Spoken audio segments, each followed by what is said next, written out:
Hello and welcome, it's me Sarvesh back again with another video, and today I have come up with a little different project. I have made an automated inventory management system that not only emails you when an item is issued, but also adds the item to your Amazon cart before you run out of it. It also has additional features like adding the item to the database, face recognition for more security, and data log of the items that were taken from the inventory. So if you like this idea, then stick with me and I'll explain the project to you. But before we get started, I ask you to please subscribe to my channel. I bring projects like this, not exactly regularly, but I do upload when it's possible for me to. So subscribe, maybe your one sub will inspire me to upload more videos on this channel.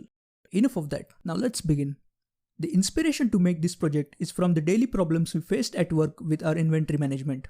We would run out of things and not know about it until the day we needed them. So now as I was free, I decided to do something about that problem. Oh, and one more thing. If you just want the code and do not care how ugly it is, then just download it using the link below. Let's continue. In order to make an automated inventory management system, we need a database to store our data. I chose to stick with good old Microsoft Excel. I created two Excel sheets. In the first one, I stored the details of the inventory. The first column comprises of all the items you want to manage. The second column contains the quantity of the item. Now the third column has the Amazon links of all the items. Here, make sure that all the links are working before you add them.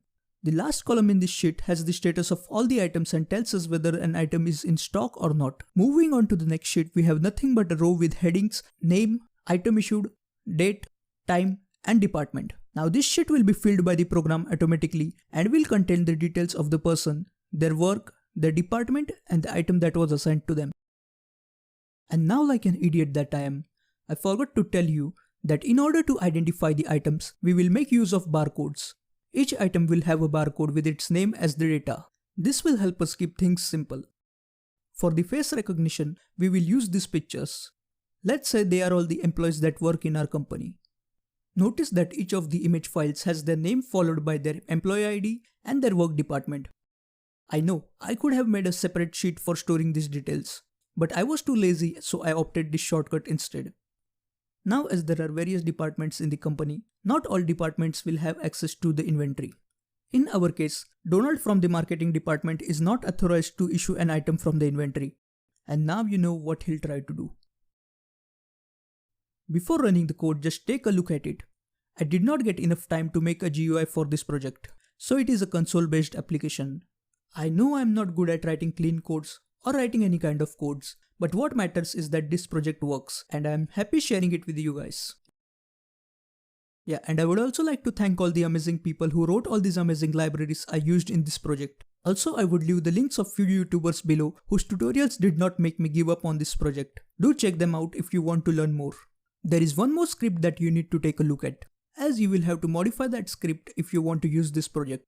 This is the script that contains the login credentials to your Amazon account, the email and password from which you want the system to notify you, and the email on which you want to receive the notifications. Now let's run the main program.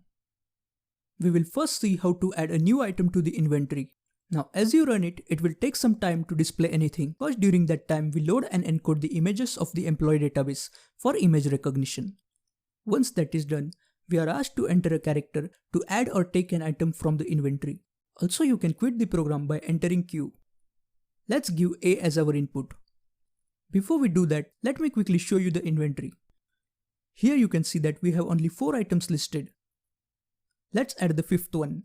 Now it asks you to paste the barcode on the new item and scan it under the camera. Here note that you do not need to tell the system if the item is already registered or not, as it will do that automatically. The item I'm going to add now is brush DC motors. Here is the OpenCV window which will display your camera feed. I just scanned the barcode open on my other monitor and we get a message, add new item. Now after this we are asked for confirmation. Just enter the character Y. Then we are asked the quantity we would like to add. So I'll put in 10 here. After that we need to enter the Amazon link of the item. So this is the item I want to add. Let's copy and paste the link. After hitting enter, the new item should be added to our Excel sheet. Let me open the Excel file quickly. And here you can see that a new item, brushed motor, is added with quantity of 10 numbers. Also check the status, it says that the item is in stock. Okay, now let's see how to issue an item from the inventory. We only have 2 servo motors in the inventory, and let's say our star employee Michael needs a servo to work on his next robot. So he enters T in the input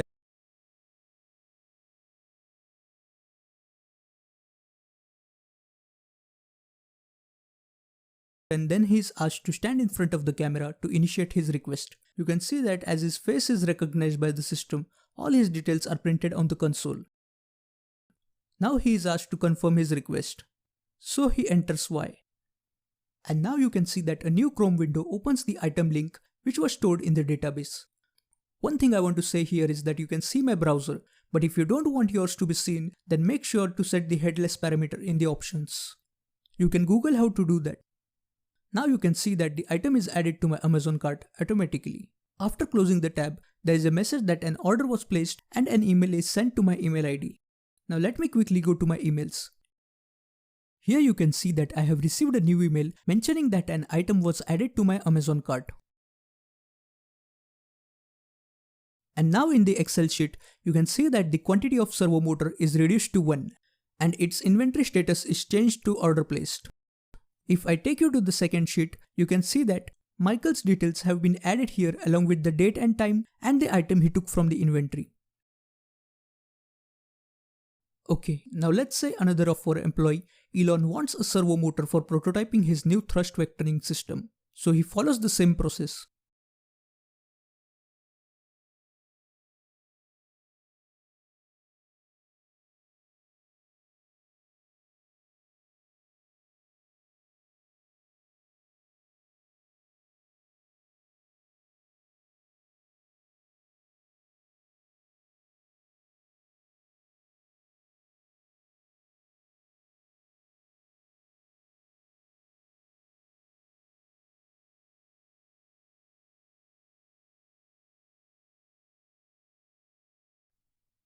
But notice, this time we only get the reminder mail, but no servo motor is added to our cart as its status is still set to order placed.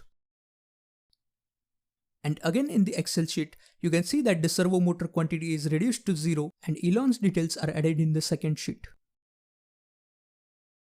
Now let's say everything was going fine in our company, but out of curiosity, Donald from the marketing department tried to issue a brushed motor from the inventory. He too was asked to scan the barcode and his face for confirmation. But as he was from the marketing department, instead of approving his request, the system sent an email to me. And this was the email.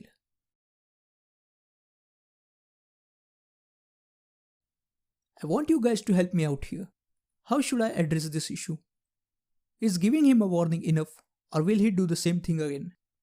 Do drop a comment, as I have heard that comments help a video gain traction, and I want to check if that's true. Okay, you remember the servo motor that was added in my cart earlier? Let's say that I ordered it. Now I want to add it to the inventory. Let's do the same process we did in the start. Here you can see that as soon as we scan the barcode, we see a message that says add existing item. See how the system recognized the item as it was already present in the database. Now in the Excel sheet, we can see that the quantity of servo motor is changed from 0 to 1 and its status is changed back to in stock. But as there is only one motor, it will again get ordered the next time the program runs. This is the only part which I did not feel satisfied about. But if you can increase the number of items by getting the input from the user, that will stop it from reordering as soon as it's added. One last thing, this system will not recognize people who are not registered in the employee database. So that's it. You can try adding more features to this project. The link's in the description. The next project I'm working on is a DIY graphics tablet. So make sure you subscribe the channel. Also hit the like button. Thank you for watching. See you in the next video.